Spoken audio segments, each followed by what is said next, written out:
All right, it's the week of the Open Championship, one of my favorite tournaments. Actually, it is my favorite tournament, unless it's not fool anybody. And I got Matt Vincenzi on, who has covered golf seemingly forever. He's been 10 years covering golf for SI in the past, and now currently for Live Golf. Matt, what's going on, man? How are you? What's up, Garrett? Great to see you. I'm pumped for the Open. Who wouldn't be? You know what? One thing I just want to get straight into this question. What player, if they were to win this Open, it's the oldest, the world-renowned event, I think around the world resonates the most. But what player, if they were to win this, maybe it's two, but which one player do you think would stand head and shoulders above as the player that would resonate the most worldwide with the Claret Jug win? There's one to me, and it's Tommy Fleetwood. I think the English fans obviously would be over the moon if he was able to win. I think it would be one of the most meaningful wins in the history of the sport and the history of the Open. With that said, it's a lot of pressure on Tommy for all those reasons, and he's a guy who's come up short under pressure a lot of times. But I think the best story would be a Tommy win. Fitz, obviously another Englishman, would be great, but for some reason, it feels like Tommy would be a little more magical if that were to happen. Yeah, I think when you get into the magic of it, like what resonates with people, obviously the hometown angle, having grown up there in Southport, I know it was a huge deal for him 2017 when he played that week. I remember watching him with the fans. The interaction was amazing, palpable energy between him and his fans. And he said this week he wants to win it for the young guys there, the kids that are at Southport, so they can dream. And I think that's so admirable, and that really resonates. But I have to say, I think Justin Rose still takes the cake and blows that out of the water just because there are so many everymen out there, people that can relate to Justin Rose, right? It win for the old guys. Whether that's you being a dad yourself, myself being a dad of three, there are so many people worldwide that can kind of realize, relate to a guy that's gone through a career of, getting bounced around, right? I mean, he had we all hear about the miscut streak. That was huge. But to me, where it resonates the most is that he's said this before to me, life is not a linear path, right? I learned my lessons early on. I was the kind of the chosen player early on, had that moment at Birkdale, but I needed the struggles. The struggle was there for a reason and it had a purpose. And I think so many people who are in the working world or the corporate world will look at the story of Justin Rose. If he were to hoist a claret jug, we've seen the documentary Chasing Forever that was out all week on Golf Channel. I think that becomes such an identifiable moment for people if they were to see Justin Rose win it. And I think that resonates with me. I'm curious what you think. I think it's a great answer, and nothing about that I can disagree with. Also, something about Rose when he's in the mix in one of these big tournaments, he's just so human during it. Like his fist pumps and just his reactions. He's so expressive. He wears his heart in his sleeve. I love Justin Rose. That would be an awesome one, a perfect one to see. That probably could have been my answer too. I think Tommy would be great, but you're right. Tommy will have more chances. This might be Rose is coming down to his last maybe two or three real chances to get one here. Yeah, this late in his career, especially knowing Father Time being against him age 45. I mean, what he and Adam Scott is doing, Adam Scott right there at the Scottish Open almost won that 2 years ago, and Bobby Mack, one of our favorite players, knocked him out there at the end by one shot. But still, what they're doing is a complete aberration, don't you think? Oh my god, it's truly incredible. And Scott, Scott for one thing, he's competed in some of these events, but he really hasn't had a chance to win a major that many times. I mean, 2024 U.S. Open, oh sorry, last year's U.S. Open 2025 when Spawn won, he had a decent chance on Sunday, but never really was in the mix. Kind of the last 4 or 5 holes. Rose has had a few chances that slipped by. The one when Xander won the Open and the Masters, obviously when he lost in the playoff to Rory. He's had so many heartbreaks. To me, he feels like he's just such a big game player. He's like he gets up for these big ones. He isn't contending all the time in these smaller events that might not mean as much, but he's looking to cross a couple checks off for the rest of his career, and this, of course, is the biggest one. Hmm. The other point I wanted to dovetail in on Justin Rose is that, like, after his Torrey Pines win, the Farmers Insurance Open, the traffic on a lot of the golf websites worldwide was really strong on that Monday and Tuesday, reading the stories of the 45-year-old getting it done, with the young kids, you know what I mean? Like that was a relatable thing. And I think that's That's a big part of it, right? Like we've already seen what happens in a non-major when Justin Rose gets it done. What's going to happen if he hoists the claret jug? He resonates with people. Like you said, he really does. But it would be great for the game. It would be great for him. I'd love to see it. Yeah. Beyond that, I mean, obviously there's the favorites. There's Rory, there's Scotty Scheffler. Is there anything? I know we had the Scotty Scheffler quote last year about purpose and fulfillment. That was huge in terms of how that resonated with golf fans. Rory coming in, this could be a second major in the same year, kind of dovetail it, or I should say bookend it with his Masters win. It's been what, 12 years since he's won an Open Championship. What do you make of those two favorites? Yeah, well, so Scotty for me is an interesting one. He's not obviously playing as great as he was, over the last 3 years. Right now, in the Scottish, he missed the cut for the first time in a very long time. To me, that almost helps him. It feels like the pressure's kind of off for the first time in forever. The odds have kind of drifted to a place they haven't been in 3.5 years. The pressure is there's less. There's expectations are less. People, not many people are saying they think Scotty's going to win this. Whereas the last 12 majors, he was probably the most popular pick for all these majors. So in a way, that missed cut could have helped reset him. Now, with that said, do I think it's the perfect week for him to contend for an Open? Probably not. Obviously, he's a defending champion, so he can do it. But I don't think that's his bread and butter. I think maybe these US setups are a little better for him. Less wind, the better. So I do think that that could play in his favor this week if there's no wind. So Scotty, I would put Scotty above Rory. Rory for me, I know it wasn't a problem at Augusta, but that's kind of a different animal. I just don't know if he's playing enough golf to go and win a major. That's the part that concerns me a little bit. But Rory at an Open would never be shocking. I would put Scotty ahead of him this week, but both are incredibly interesting cases. Yeah, I think what's interesting about Rory is you think about the experience in a final group in an Open Championship. How much does that matter? We think of Adam Scott, we talked about earlier, him being in that final group when he had that chance to win in 2012, right? And didn't get it done. But how critical is that? I think about Victor Hovland being paired with Rory in 2022 in that final group at St. Andrews at the home of golf. And so I want to kind of go next to a Hovland and what he's done recently. Of course, a playoff win. I know he's one of your four picks for this week. We were talking off camera, but why Victor Hovland for a week like this at the Open Championship? So I'd consider him the best player who doesn't have a major yet. I do think he has what it takes to win a major. What I love most about Victor Hovland is, like you said, he has tasted that final group. He also was, I believe, in the final group at Oak Hill in 2023 at the PGA with Brooks Koepka. And he's a guy, if he gets a Yeah. sniff of the lead, he's not afraid of anybody. And, I also picked him for the Travelers, and I was, going into that Sunday, I said, there's a lot of players who I would be worried about with Scotty in the final group. Victor Hovland is not one of them. He might not have his best every single time he plays, but when he does have his best, he's not going to back down from a Scotty Scheffler. We saw it at the BMW when he beat him when he won the FedEx Cup a few years back. So Victor, I mean, he has the talent, he has the skill. It's about matching that with the mental ability to stay focused and all those things. When it all clicks for him, he's as good as anybody. He's not as good as everybody as often as maybe a Scotty or Rory, but when he's at his best, that's what you're looking for in an outright pick in a major. A guy who, if he has it that week, he can beat anybody, and he does have it. His approach numbers have been great. He's finally saying he's comfortable with his swing, whereas the past 2 years it feels like he's always been tinkering. Now he's actually saying out loud how comfortable he is, which to me is an incredible sign. Also, the Mm. last four winners of the Open had all come between, I think, 8th and 15th at the Scottish Open, something like that, right in that sweet spot. You don't want them contending, but you don't want them well off the pace either. And Victor fits right in the middle of that. Same as Cam Smith and Xander and Harmon, had a good week at the Scottish, did everything you wanted to see, but didn't spend any emotional energy contending. I think it's all sets up perfectly for him to have a chance to win this week. Mm. I'm gonna go almost like a draft here. So you got your first pick out there, one of your four picks, and Hovland. I'll go Russell Henley as my kind of counter to you. I just love the steady Eddie. Everybody wants to talk about he's a bulldog, just like Brian Harmon, all these cliches. Well, no cliches apply to Russell Henley. He is his own guy. What he brings to the table. He, obviously winning at Colonial, that was just a month and a half ago.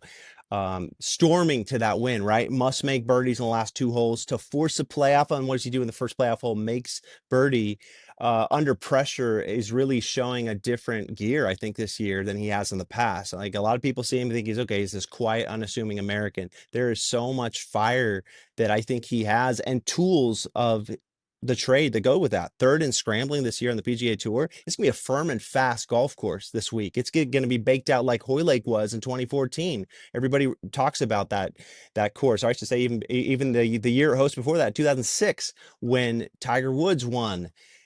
Took down Sergio there, dressed up in canary yellow. Remember how just like firm and fast those conditions were. So what I'm getting at with Henley is that his ability to scramble is world class among players on the PGA Tour. Top three, fourth in approach from 150 to 175 yards. That's going to be a big distance this week, based on kind of like the overall yardage of the course and what is expected there. I think first in accuracy off the tee. Like, okay, a firm and fast week. We already know that's what opens are, firm and fast. But if you can hit every fairway, or I should say, hit the most fairways of any of your peers, man, I just think that's a superpower that comes into play this week when he's already shown his fire under pressure, his ability to deliver when he needs to force a playoff just as recently as a month and a half ago.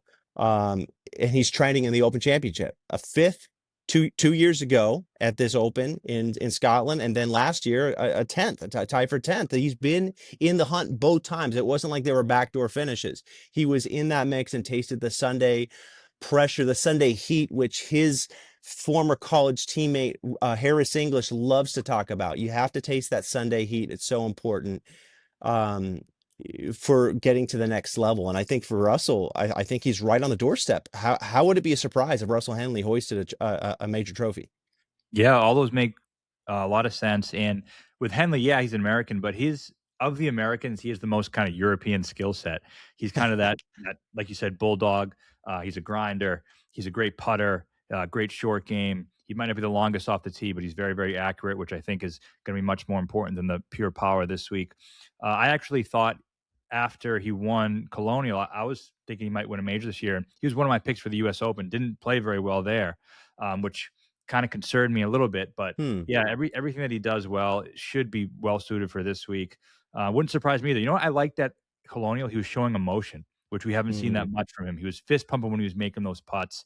And I think, obviously it's a complete different game, but that was firm and fast this week. Fairway premium at Colonial. So I do think there might be a little bit of an angle there.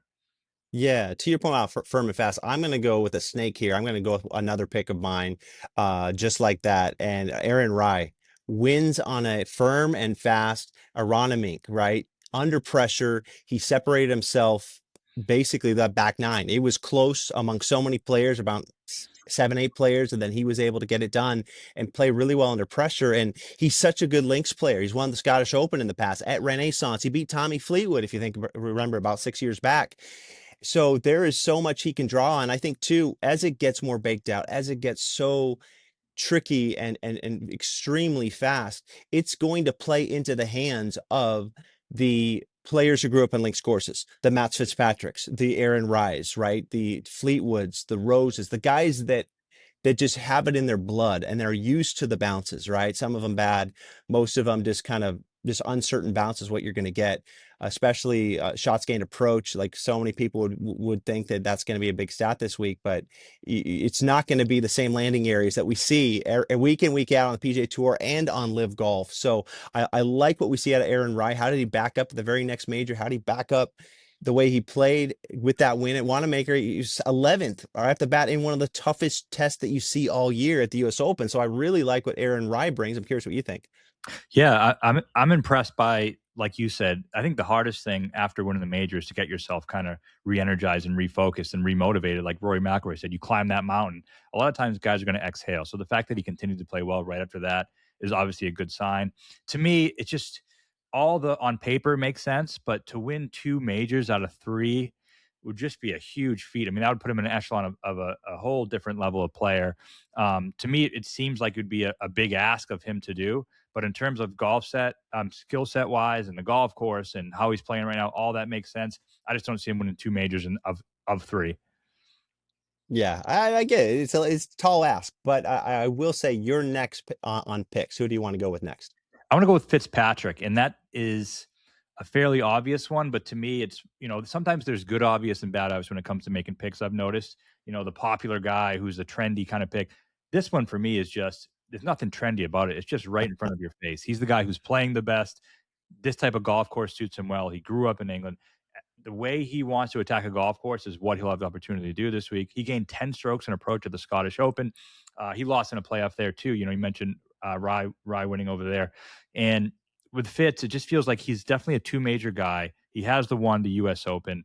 This one he's most suited for, and he's yet to win an Open Mm. championship. He's getting more and more comfortable in these final groups. You know, you can make the argument he's playing like the best player in the world right now. His last four starts, he finished T22 at the US Open, but the other three have all been in the top four. So he's just playing incredible golf right now. All the things that you might think are a detriment to him, the distance off the tee isn't great compared to these bigger hitters. But this week that really won't make too much of a difference. He knows how to, like you said, the different landing areas. He knows how to play links golf as good as anybody. How many DP World Tour wins does he have? It just feels like it's all set up for him to win the major this week. And I was even thinking, you know, sometimes life feels scripted. You could have a England Yeah. win the World Cup and Fitz win the Open on the same day. Oh my gosh. Yeah, just storybook stuff for some of the young kids growing up in England and of course the diehard sports fans that are out there now. We'll continue the snake and let you go with your number 3 pick. So I got Hovland, I got Fitz. My next one is going to be Rom, and this one I guess is the most, I would say, controversial of the four picks. People are definitely Mm, soured on him with his miscut at the U.S. Open, and I get it. You know, I get it. For me, this is more value based than, you know, picking anyone to win, because he's at 25 to 1 in some spots. He's a player who I tabbed, you know, in 2018, 2019. If you asked me how many majors he would win, you know, I would say 6 or 7, and I would say half of them would be Opens, because he is such a good links player. He's so good in the wind. He's so good on the coast. He's won 2 Irish Opens. He knows how to play this type of golf, and I think he's being underestimated because of the U.S. Open. But when you look at it, it was really just a 5 or 6 hole stretch where he made a couple bad mistakes and it shot him out of it. He did finish second at the PGA in the major before that. So I think because of LIV connection, you know, that people are maybe quicker to dismiss his shortcomings at times, and sometimes it's fair, sometimes it might not be. And right now, it is fair to doubt him, because I said it about Rory. I got to say about Rahm too. He hasn't been playing that much golf, and I think it's tough to win a major when you're not playing that much golf. So I think the Scottish Open last week was a great warm up, but he did start slow. I did like that his worst day of the week was on Thursday, and he got progressively better. So I think value wise, the number, if you sign me up for the next 10 Open championships and I can have John Rahm at 20 plus to 1 in each of those 10, I would sign up for it right now. So let's start in mm. 2026 then. Yeah, I think your point about him just being such a good links player and that being the major that he would when it's all said and done, maybe might be his best one in terms of his skill set. I spoke with his caddy, Adam Hayes, and just a couple years ago, I said, When is your guy play his best ever golf?" He said, "Yeah, not Scottish, the Irish Open." In winning both of those Irish Opens, Adam said that that was the best golf that he had seen him played in terms of just under pressure, playing well in different conditions. Remember, it was sideways rain one of those years at the Irish Open. So this is a player he's European, so he's obviously spent a lot of time on links golf over the years, but he's won in both types of conditions in links, right? Whether it's decent weather or whether it's been super bad weather in one of his other wins at the Irish Open. That's so critical, I think, to a player's confidence to know, okay, wherever the wind comes in or however firm and fast it's going to be, he's got that to rely on. So I like what he does. I don't know.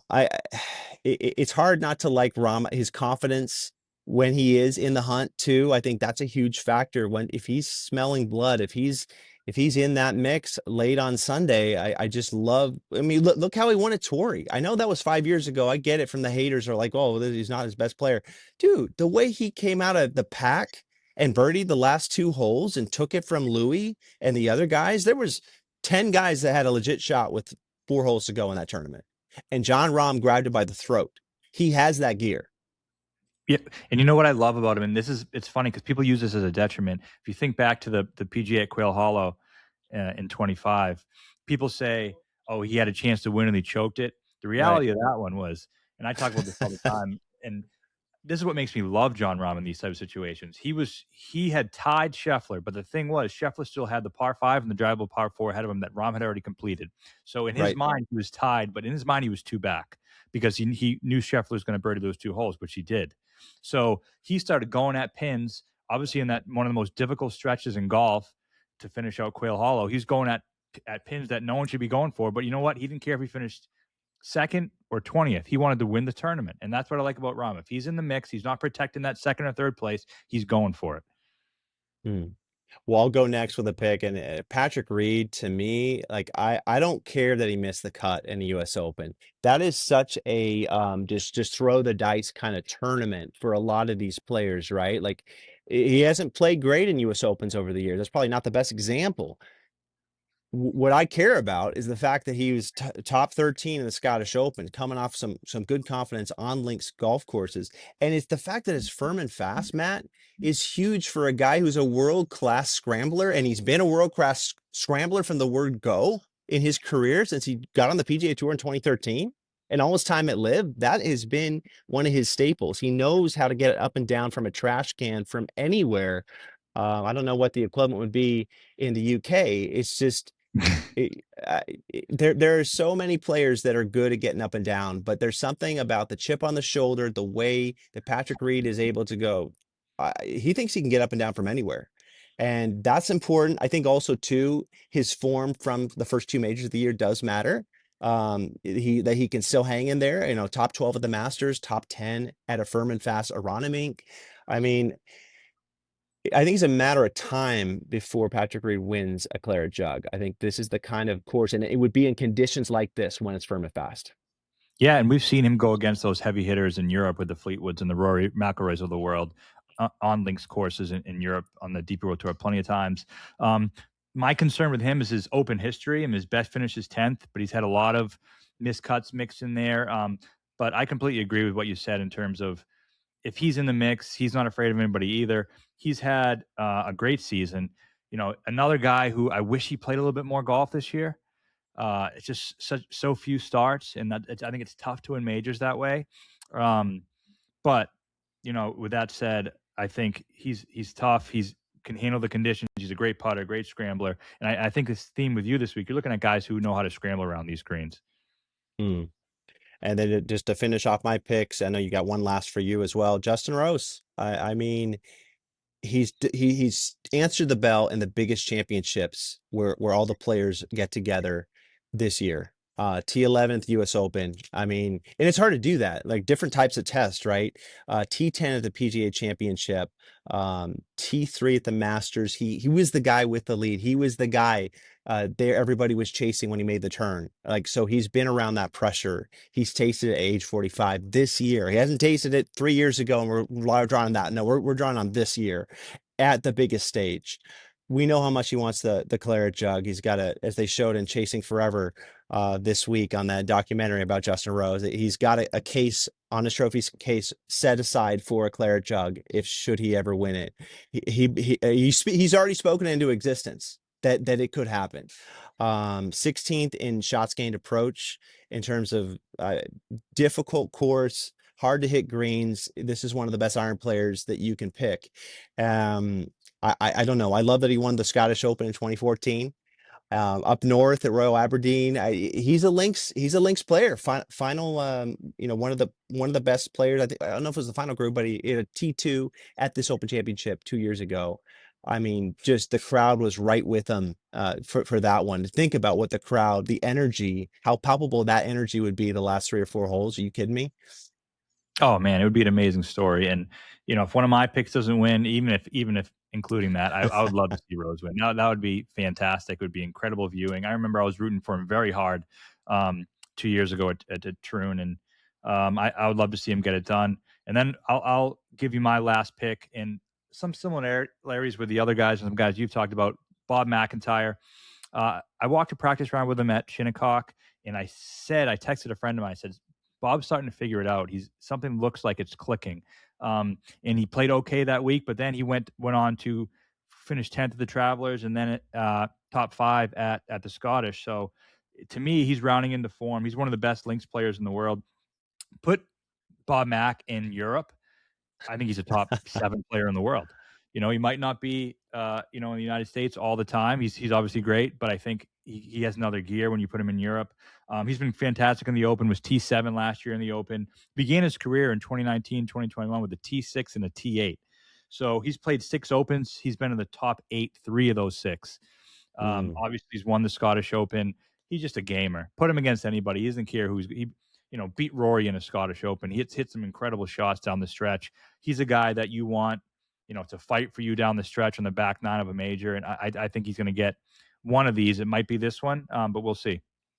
Yeah, I also love the relatability factor of him, right? Just the fact that he was clapping for JJ Spawn in that moment of truth when Spawn made the bomb, and there he was in the clubhouse. That was his reaction. That was his instant gut reaction, that he was happy for somebody else to come through. I mean, that says a lot about the measure of the man, I think, with Bob Mack, and it's just I think it's easy to cheer for him. I think there's something about he told me at Bay Hill last year, he said that this is not real life, being on private jets like a lot of us. Man, this isn't reality.